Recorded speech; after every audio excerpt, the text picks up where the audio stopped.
The opinions expressed in this program reflect only those of the participants and are not necessarily those of the sponsors, management, or staff of WTBQ Radio or FST Broadcasting Corporation. WTBQ. Hey, good morning there. We are on a new wonderful program. I think you guys were on once before. Samara was. Anyway, Samara Enders, good morning. Good morning. And we have Michele Lawrenson, right? Right, good morning. Not good with names. That's okay. Everybody knows that. So I call Frank Honey. I can't remember his name half the time. So let's first talk about the nonprofit you work for, which is Greystone. Sure. And tell them a little bit about Greystone programs and what you offer, and then we'll go from there. And if you have any questions or comments or want to add something, you can always text in here. It's not a phone. It's just for texting. 845-328-0886. 328-0886. And we'll read your question or comment. So, yeah, Samara, give a little bit of background. Sure. So at Greystone Programs, we're dedicated to supporting children, adults, and families living with autism and other developmental disabilities. We work with over 600 children and adults living with developmental disabilities in over 5 counties we're working with. We're in Dutchess, Putnam, Ulster, Orange, and Columbia. And we have different services that we provide to our individuals, ranging from community service to residential and non-residential as well. So you have residential now. That is for adults with autism and Asperger's. Yes. So we have over 16 homes all throughout the counties. And we have amazing workers that work with them every single day. It's an amazing job for people that want to help and give care to our individuals, and our main goal is to make sure that they're learning the skills they need in order to become more independent and individualized. I think that's the key thing. Every parent that I'm very good friends with, Deb Major, who had a organization called Xylophone, which was a theater arts program for children and young adults with autism and Asperger, et cetera. And I was on her board, so I've got firsthand inside. And it's really incredible, just as someone looking in, at the difference it makes in all these young adults and children's lives. I mean, you know, you're watching them put on a play. It is amazing, and they were so good. And I think the misconception is they can't do that, but it's so far from the truth. Yeah, I'm sure you've seen that with your programs. Of course, our individuals can do anything they put their minds to. We just want to make sure that we're here to help them, and we're here to make a difference in their lives. Yeah, they just have a different level that they work on, and I think everybody, no matter who you are, whether you're typical or not typical, we all have little idiosyncrasies. So we just learn to work with people who have other idiosyncrasies. It's absolutely not such a big deal. So Michele, how long have you been with Greystone? I've been with Greystone 17 years now. Wow. So they are adding up. Yeah, really. So tell me, what got you into Greystone? You know, my company, I had been in manufacturing for many years in their HR department, and the company was closing, moving business out of the country. And I thought to take a little time off and start to look for, a company where I can do human resources work, because you can really do that in any industry, but do it somewhere where it would make more of an impact. And so I started to look for the nonprofits that were hiring, found Greystone, and I remember thinking, I'm going to take the summer off and take a nice break, and very quickly got hired, and I've been there ever since. And it's really been, I'm so glad I made that decision. You can stay in the for-profit world, but it's a little cutthroat sometimes. So, ending your day after supporting people in our field really is rewarding. Yeah, you walk away with a good feeling. So you head up the HR department? Yes, I do. So you're in charge of making sure the right people are hired for the right positions. Exactly, and no small feat, when you're talking about, work that's with human beings and a vulnerable population as well. Finding the right fit is really important, both for the worker and for the individuals we support. Yeah, and the other thing is you have to do a background check on everyone because of the people you are working with. You want to make sure there's nothing in their background that would preclude them from being able to assist. Right, and it is, to put people's minds at ease, it's a pretty thorough check. There are 7 different steps to our background checks, everything from, do they have a criminal history, or have they ever been listed as having a charge on the state central register for child abuse, to driver's license backgrounds, reference checking. I think we're one of the last industries maybe that are really doing thorough reference checks with past employers, really finding out why did they leave. And here's the problem I have with previous employers. They never want to tell you anything. No. And I just think that they stop being scared, because it's going to happen. I know it's going to happen one day. Something's going to happen, and they're going to say, well, we went to the previous employer and they refused to tell us anything, so they're going to be liable, though it was something they said they didn't want to say about because they didn't want to be liable. So it's going to come back to bite them. Just help people. You don't have to be mean-spirited. I agree. In our field, at least locally in the Dutchess and Orange County areas, we tend to know the other HR people at the other companies like ours. And so it's not like a underground thing. It's really above board. We will call and get a reference and be more likely to get a little more information. Would you rehire? Does this person have anything going on that would concern us about working with this population? And so that's been very helpful, because typically if you're trying to get a reference from a retail business or the food service, forget it. Yeah, we have that in the media business as well. You would think it would be the opposite, but it isn't. I know, because I had one of those recently. So talk a little bit about your background and how you came to Greystone. Sure. And we're talking to Samara Enders, and we're also just speaking with Michele Lawrenson. So go ahead, Samara. Sure. So my background is in animal welfare. I always wanted to do something that would help people, animals, and just really make a difference in the community. So I am new to Greystone, and I was looking to kind of grow and find something new, and I found Greystone, and I saw that it was for working with people with developmental disabilities and autism, and I knew that I could make a difference there as well. So that's what I plan to do, and I'm really excited about it. It's been an amazing experience so far, so it's really great. So is there anybody in your family or friends that you know that have autism? Yes, so I do. I grew up with a neighbor, actually, down the street from me. He has autism.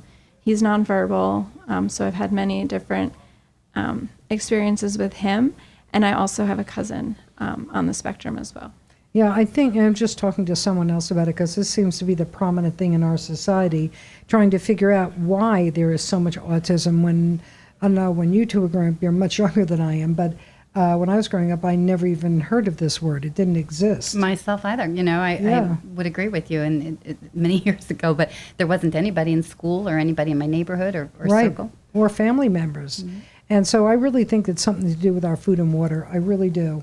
I think that we're poisoning our society as far as what we're producing.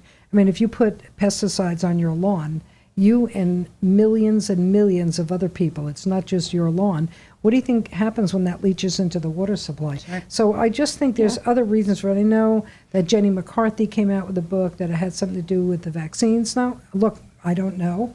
Maybe some of it did, maybe it didn't. But I would be sure that the food and water supply has a lot to do with it, too. It just can't happen.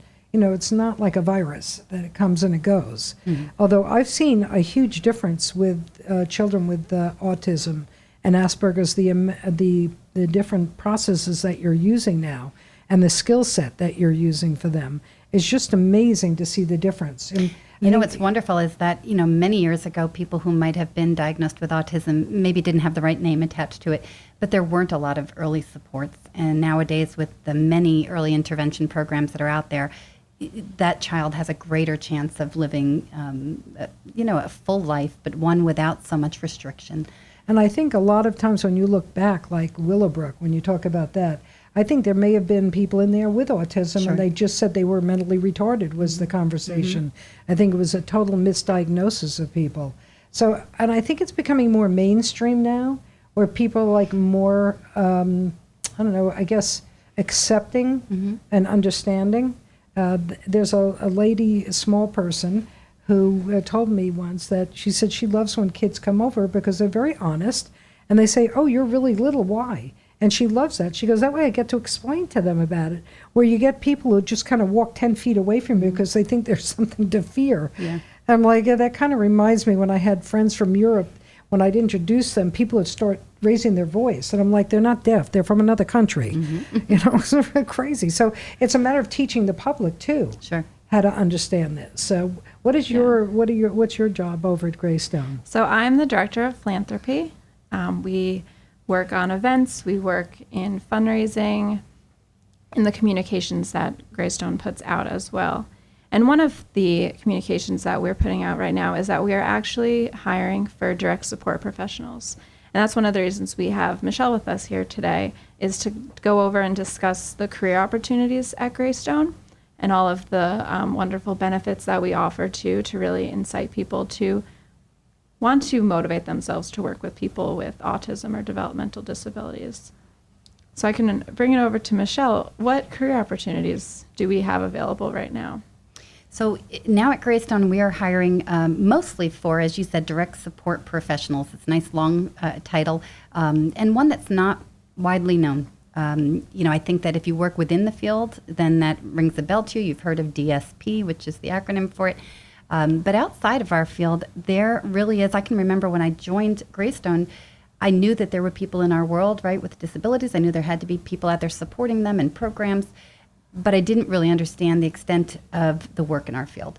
And I think that there are people who often think, oh, I don't know how to do that, or I have no experience with people with autism or disabilities. And that is exactly what we want to try to change. We want to make sure that people understand that, we're looking for certain characteristics in a person to do this kind of work. Be kind and compassionate, have empathy for others. There's a lot that we can teach you if you have some of those basic characteristics. Be willing to learn, because every person who does DSP work really learns as they go, because you have to develop relationships. And that's not, you can't just go learn A, B, and C, and now you know how to be a DSP. It's about learning to build relationships, develop trust, and then help support people and teach them. And so if any of that sounds like, sounds like any job. Yeah. When you listen to that, it's like that's what every, owner of a company wants, is people with those qualities. Sure. My worry is that people will see it often, as you might see CNA. That's a nationally recognized, acronym for someone who does certain kind of work, usually in a nursing home.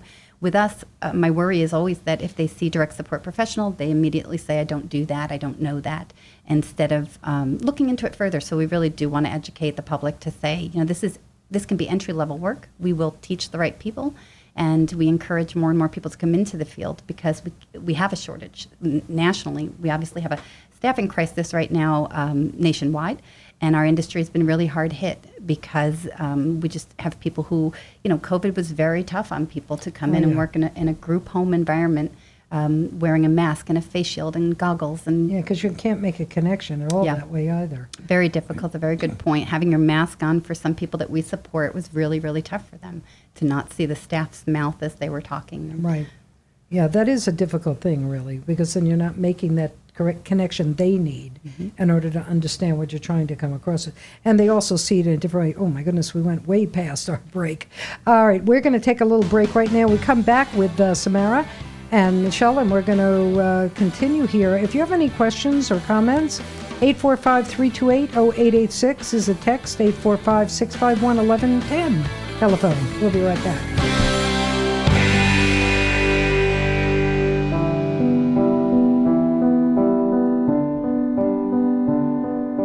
Greystone Programs is an organization whose mission is dedicated to providing quality support for children and adults with autism and other special needs with respect, integrity, and compassion. Greystone offers many services to those with disabilities and has group homes in Orange, Ulster, and Dutchess counties.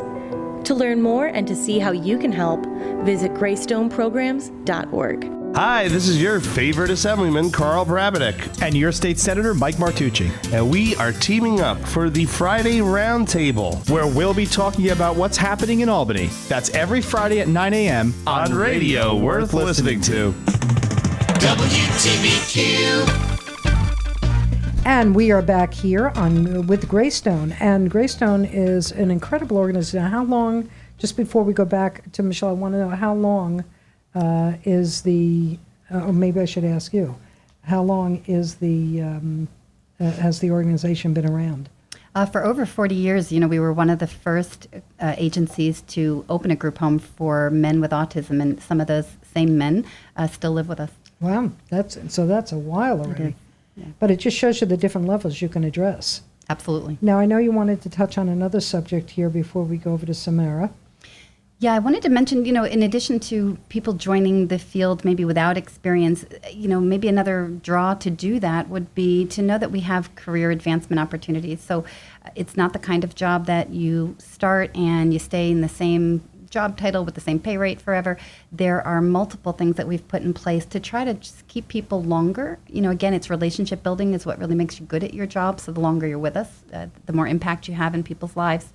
And so we have what we call a career ladder, not a new concept, but for us, it provides an entry-level person with multiple levels to advance as they learn and develop skill, so they can move up to a level 1, 2, and 3. And then from there, if they've kind of mastered their job, they can even be a peer mentor, and so they can start to help us train some of our newer people and welcome them into the field. And that's going to have more people applying, because if they know they're not getting stuck in one position forever and they have a chance to move up, that makes a big difference too. Absolutely. We hope so in drawing people in, because it is, and it's something that you can advance through fairly, it doesn't take many, many years to do that. But. Right. Okay, let's, I know you wanted to add a few things about this. Sure. So if somebody was interested in becoming a direct support professional, what are the steps they should take through Greystone? Probably the best first step is to visit our website. So it's greystoneprograms.org. And on there, we have an employment page, which gives a ton of information. So everything from, what we look for in a direct support professional to the benefits that can be offered, as well as a complete list of all of the job openings we have with very specific information. We'll list the location, the schedule, the pay rate, everything you need to know, and then click a button that's right there to apply. So fairly easy. Website's really the best way. We also have jobs@greystoneprograms.org is the way to email us if you had any questions. And what positions are open right now? So right now, in addition to direct support professionals, which there are openings in Orange County, Dutchess County, and Ulster County. In Orange County, we're in Warwick, and we're actually in the Warwick-Sugarloaf border. We have a lovely after-school and day program out there at the old King's Elementary School. Oh, sure. And in Warwick, kind of up the road from shop right here, we have a group home, and then we have another home in Monroe and another one in Montgomery. So that's kind of our Orange County base. Yeah, we just had, this morning, we had the supervisor of the town of Monroe on, Tony Gordone. Okay. Yeah, he's on every Tuesday with us. Nice. Great guy.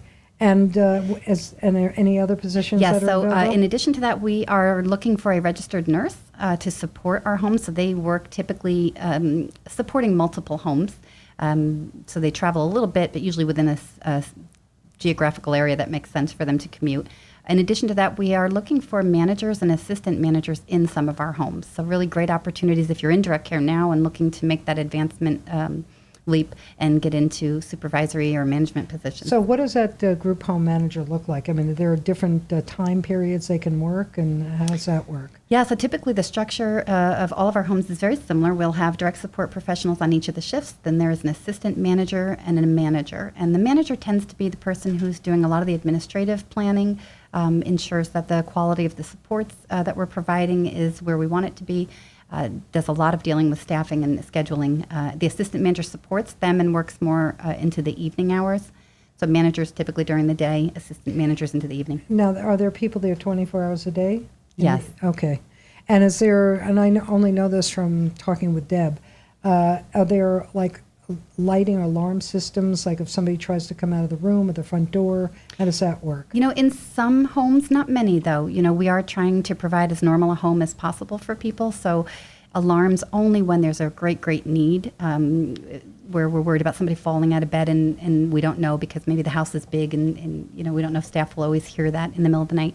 But for the most part, we try not to make it feel like any type of an institutionalized environment. No, I get it. It's just I know that sometimes at different levels, you have to have maybe something, even on the front door, if you had in your home, you want an alarm on that. Sure. And we do have a few homes Yeah. with that, so an alarm will go off if somebody leaves. And how many in your residential, obviously a little bit all different, how many would you say can, have place in there? And is it an apartment type thing? Is it like a studio apartment for each one with their own bathroom and kitchenette, or how's it work? No, so there are homes, much like any of our homes, larger usually, so that there's enough bedrooms. We usually have about 6 people on average living in a home, and there are 2 to 3 places in our agency where we own a home and we have created an apartment connected to the house. So that does allow someone who's developed some independent skills to be able to start to live, on their own, but stay connected to where the supports are.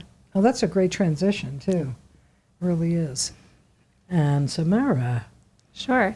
So when we're talking about potential employees coming to Greystone, what are the values that we look for? So the agency itself has some basic core values, and they're not anything off the wall. I think we're looking for good, decent people. So respect, integrity, honesty, compassion. Compassion's one of the most important things. If you're kind and you care about other people, and you like to teach, if you like to see people develop a skill and want to be a part of them getting there, this is the work for you. I mean, this is the reward you get every day for being here. So it's super important, and it's super nice to know that Greystone puts in so much work to find really great staff to work with our individuals to make sure that they're getting the best care possible. We also have a fun event coming up as well. It's called Leap for Autism. It's in Gardner, New York on October 2nd, and there is a rain and wind date, which is October 16th. And this event, it's called Leap for Autism because it is a skydiving event where people can leap. Oh, thank you. Out of an airplane. Good for them. And they have to raise money. It's a peer-to-peer fundraising event. So what people can do is go to family and friends. They have to raise a certain amount to be able to get to the level to be able to skydive, but there's definitely lots of incentives for you to want to raise money, and all of the money raised is going to supporting our individuals and making a difference in their lives. So I have a suggestion for you. Sure. Maybe next time, instead of leaping out of a plane, just get one of those dunking booths. People love that.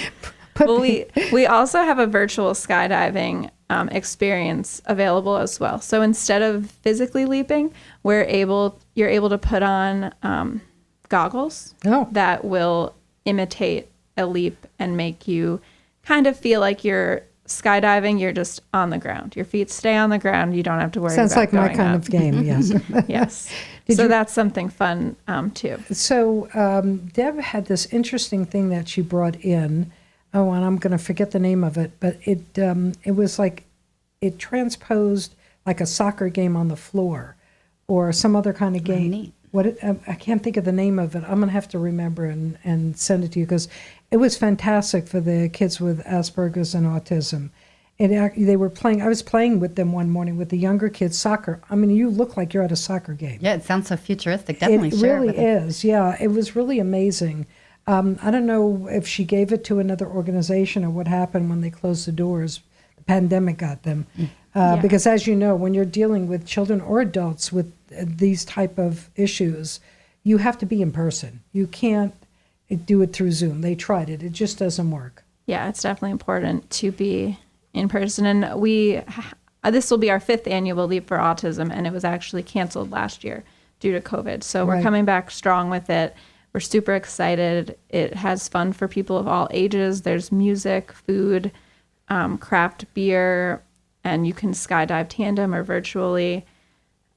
There's lots of fun for that day. So And we're I'll tell you, super excited. there's many, many people who have skydiving kind of on their bucket list. And kinda you out as there. one of them. It always was. I used You to. do? I used to laugh and tell my family, I would never jump out of an airplane. I might want to fly an airplane, but I'm not going to jump out of one. And then the event came, and originally I thought my coworker was nuts when she had this idea, like, we're not jumping out of planes. No one's going to do it. And it has grown year after year. I decided to give it a try, terrified, as you would expect to be, right? Going to jump out of an airplane. But it is tandem. You're connected to someone who knows what they're doing. It was the best experience, and I've done it a few times now. It is awesome. Well, believe it or not, this flew by, as it always will. But you will be on next month again. Absolutely. And if people need more information, where would they go? Visit our website, greystoneprograms.org, and that's Greystone with an E, Grey. Never understood why they spelled it with an A or an E. Pick one. But it's with an E, Greystone. So thanks so much, everybody.